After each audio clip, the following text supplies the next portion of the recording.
Grocery prices are out of control. That's no secret. But what isn't as well known is how to stick to the highest quality of foods while keeping your family's budget in check. Today, I'm taking on a restocking of my pantry because it is very bare.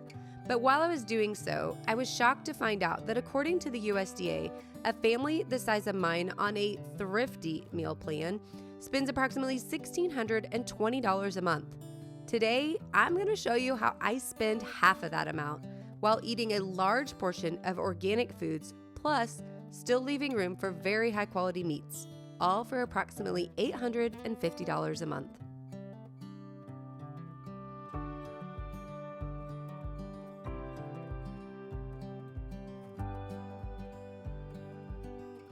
A bare pantry leads to an expensive food budget and limited meal options.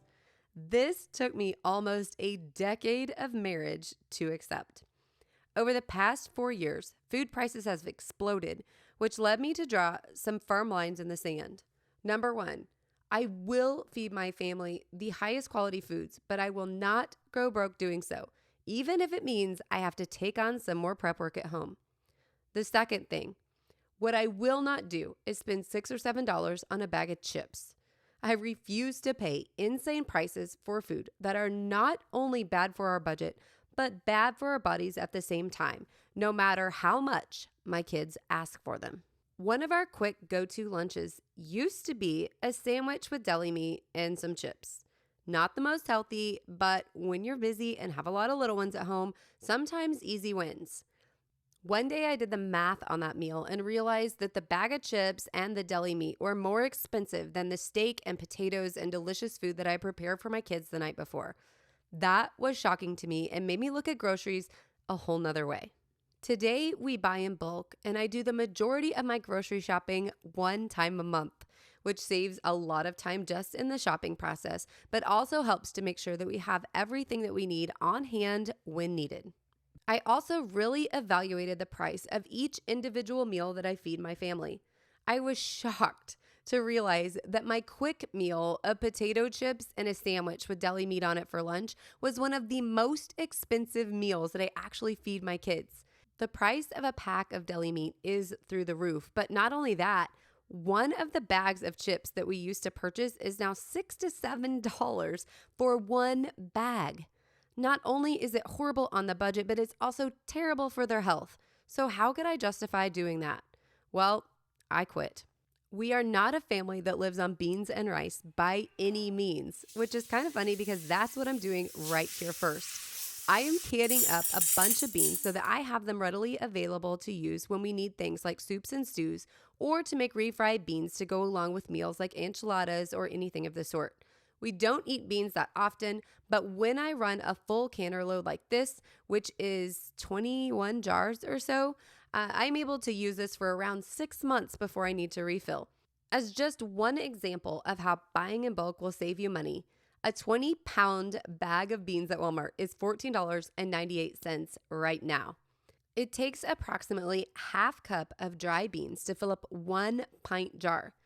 To purchase that same amount of beans in cans at the store, you need to buy 95 cans. The total savings when making your own at home versus buying from the store comes to $62.92. While you might not be purchasing that many cans all at the same time, you can see how just being prepared and having those at home is a long-term savings and one really worth examining at this point in the economy. One thing to note, while I am canning these beans, canning the beans is optional. I do this to make it quicker down the road when I need to throw a can of beans into a meal. You could leave them dry and cook them up as needed, or another option is to pre-cook them, let them cool, and then put them into a Ziploc, store them flat in your freezer, and when you need one, just pull it out a little bit in advance so it has some time to thaw. Canning is just an asset for me, although I will say it does take extra time that I wouldn't have to take if I use some of those other methods. I simply do it so that down the road when it's time to actually make the meal, I have that time savings available. Personally, I use an organic bean that I purchased from Azure Standard. If you haven't ever heard of Azure before and you're looking into bulk buying, I highly recommend checking them out if organic is important to you. If it's not, You can find better prices at Sam's, just on conventional foods, or sometimes even Walmart. I actually did price check Sam's, and the Walmart beans actually per pound came out cheaper than the Sam's and are easily available for everybody without having to pay a membership price. This is a good a day as any to start the rebuilding of life. The roads that lay open are many when the old one's gone under the knife. And I can feel the sun on my skin.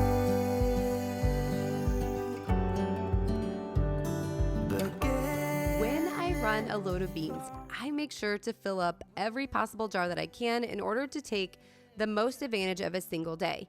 It is a little bit of a timely process. So here you can see that I loaded up my digital canner as well as my All-American canner. The All-American allows me to double stack, which is a real advantage in mass producing a product in a single day.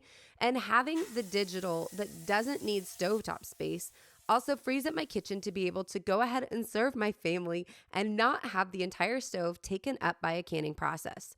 It also makes it a little bit easier if you're new to canning to look into the digital options because it really walks you through every single step and tells you what to do on the screen. It is very similar to a large Instapot and really takes all of the worry and concern out of the canning process.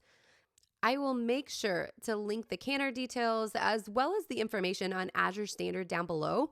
I do receive a referral credit for anyone that comes into their company as a result of my link. So really appreciate you using those. It makes a world of difference to my family, and I value you all so much.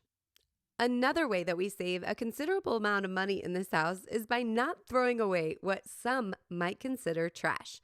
What you're seeing here is some chicken backs that I've been roasting in the oven, along with the onion papers and carrots and celery and just all of the veggie scraps that are left over when you are done prepping up the vegetable scraps from a meal. Now, this is going to turn into a delicious, nutritious bone broth. I roasted off the carcasses as well as the scraps. Then I'm putting them into my crock pot, and I'm going to cover them with water, spices, salt, pepper, and let those roast on slow. Now, you can just leave this on for about 6 hours, but that was going to push us into the overnight. So I'm leaving this on keep warm after the first hour that it's on high. Something else super important to add is some vinegar. That helps the bones release their collagen and all of the good stuff that's inside them that helps your bone broth end up gelling. What you're seeing me add there is some extra vegetables that have been in my freezer for maybe a little longer than I want to admit. So I went ahead and added them in because they're all going to be strained out in the end. And I just wanted to impart the delicious flavors of the carrots, the onions, and the celery. I used to purchase the organic roasted chicken better than bouillon, but recently I turned it around, looked at the label, and was disappointed in the ingredients. Just because it's organic does not mean they're not adding things as preservatives that you don't really want in your food. Again, with the broth, I will end up canning this up, but it could easily be frozen and put into the freezer to pull out when you need it.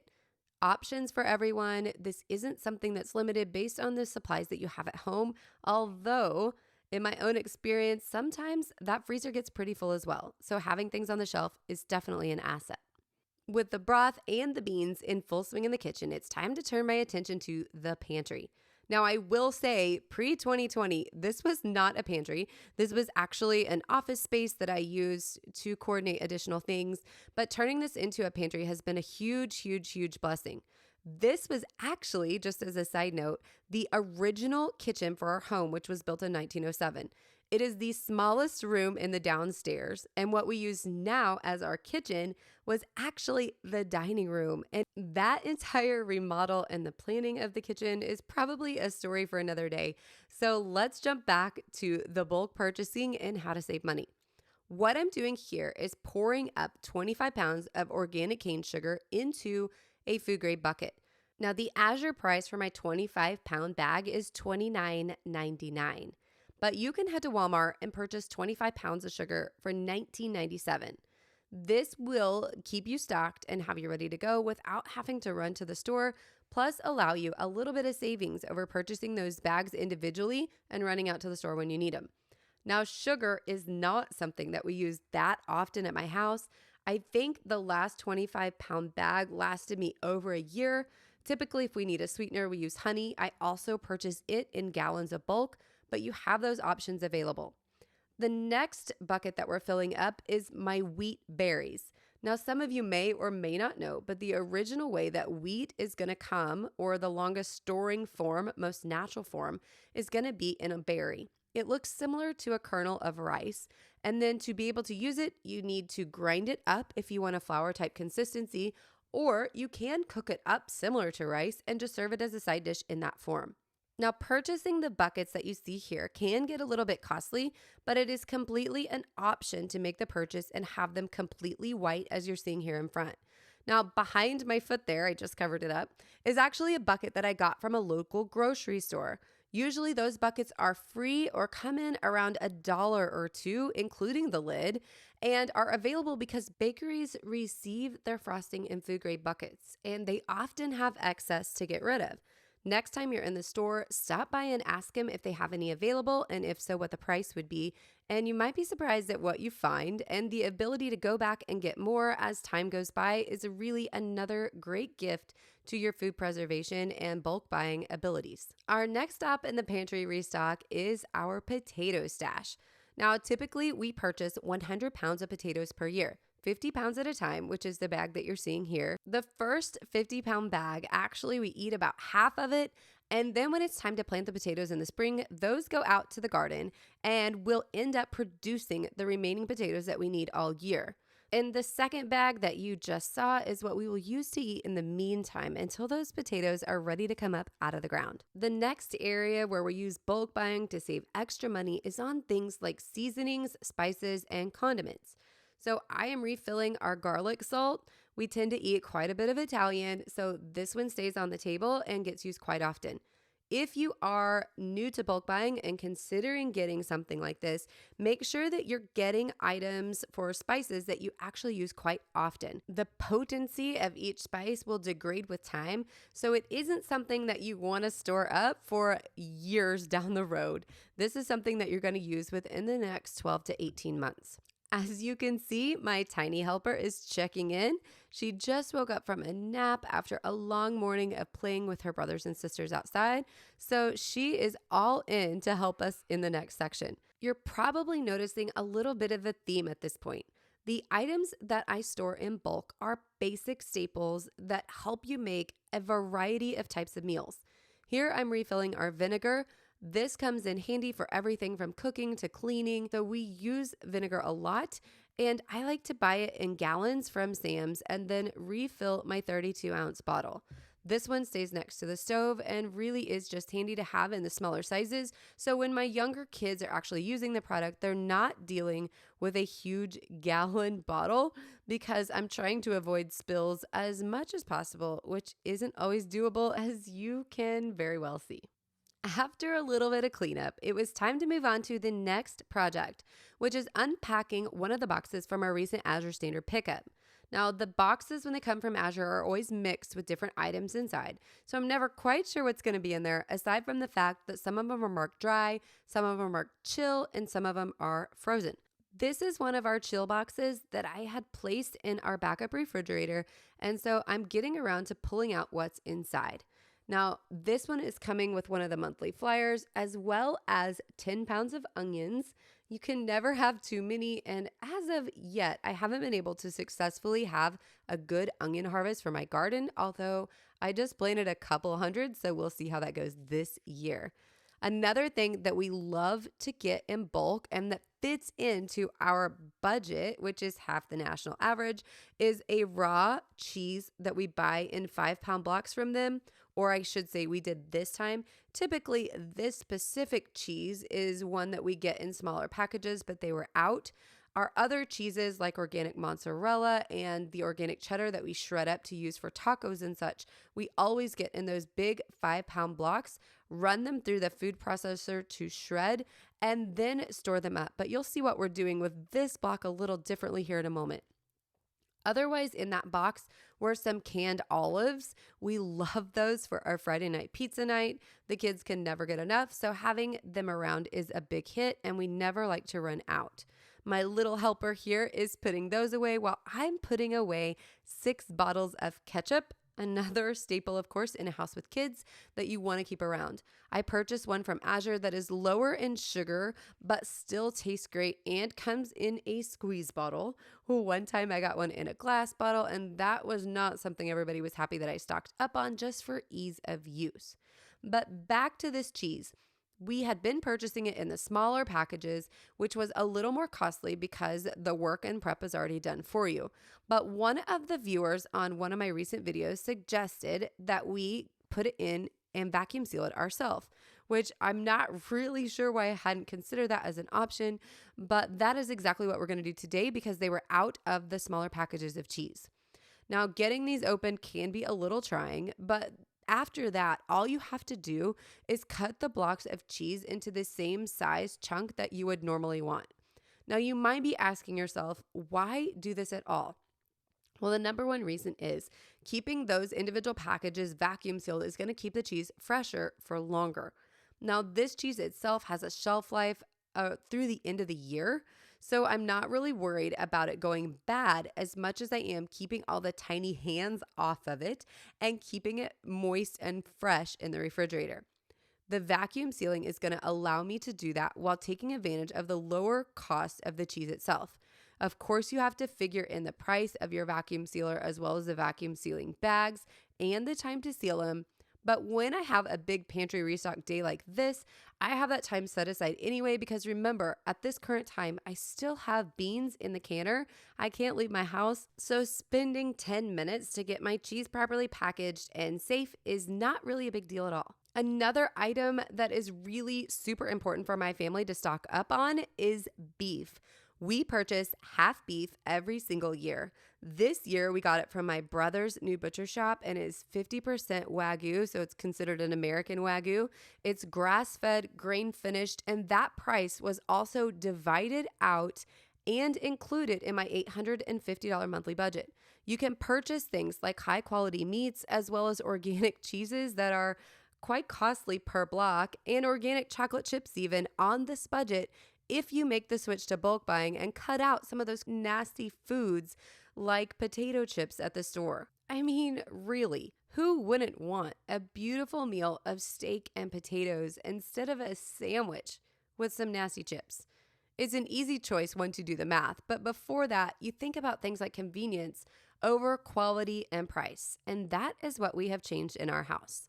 As you can see from the light at the window or lack thereof, the sun has set in my house. We're getting close to bedtime and my beans are finally finished, ready to come out of the canner.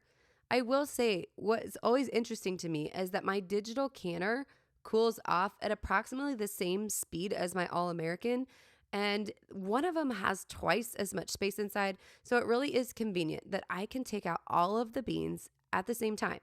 So with the beans out of the digital, I'm going to head on over to the All-American and get those finished up as well.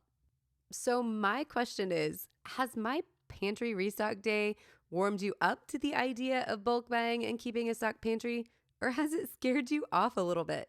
Watching this back, it looks like I did a ton of work in a single day, but that is the beauty of having all of the basics in your home.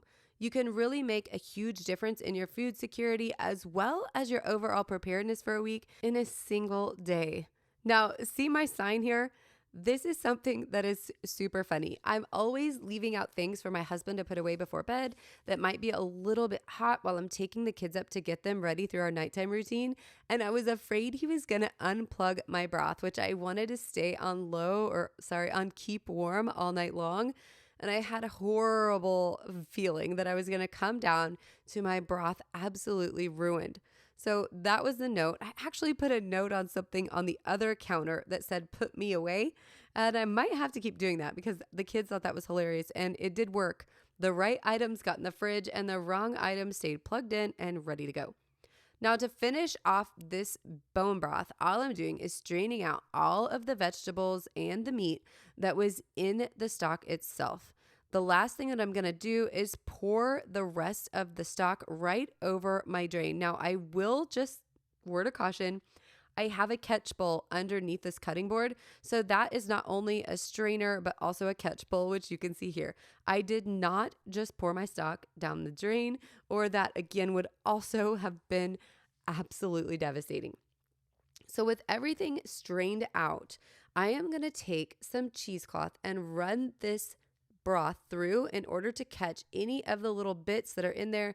And this is going to help that broth turn out really crystal clear. Now, for my family right now this week, we've had a lot of sickness going on. So this bone broth is something that is just really nourishing and nice to have on the shelf. It's also great to add in anywhere that you need a stock. So like I mentioned earlier, in place of my better than bouillon, we love to cook it up with rice just to give a really beautiful flavor. And with that cheesecloth, all I'm going to do here is lift it up out of the bowl now that I poured it in and let everything drain right through.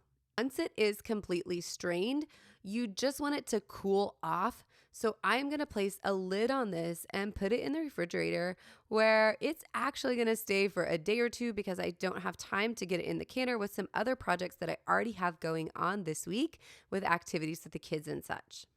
The next step in my process is to get those beans cleaned up and ready for the shelf. So the first step in doing that is to go ahead and get the rings off of all the jars. And I will actually just give a little testament. My 4 jars lids did awesome. I didn't have one jar not seal. And typically that's not the way it works for me with beans. I have tried a different method this time, which is why I didn't go over directions on how to can. I'm trying something new to see how that works out for me, but all of my lids sealed this time and my beans turned out great. They don't look mushy at all, and we did try a jar and the texture of the beans was actually super good. So once the lids were all checked and the rings were off, I tossed them in the sink to get them washed down. One of the loads, I remember to add some vinegar to the canner itself to prevent any calcium from building up. The other one, I forgot to do it, so I gave them a good scrub down in order to get all of the jars cleaned up. So not bad, huh? Feeding a family of 7 mainly organic and high quality meats on a budget about half of the national average is totally doable. I hope this has inspired you to consider changing the way that you're feeding your family or continue feeding your family this way if you are already doing it. High quality, healthy food is attainable. You just have to take a few extra steps to get there along the way. If you have any questions, drop them below. But until next time, bye friends.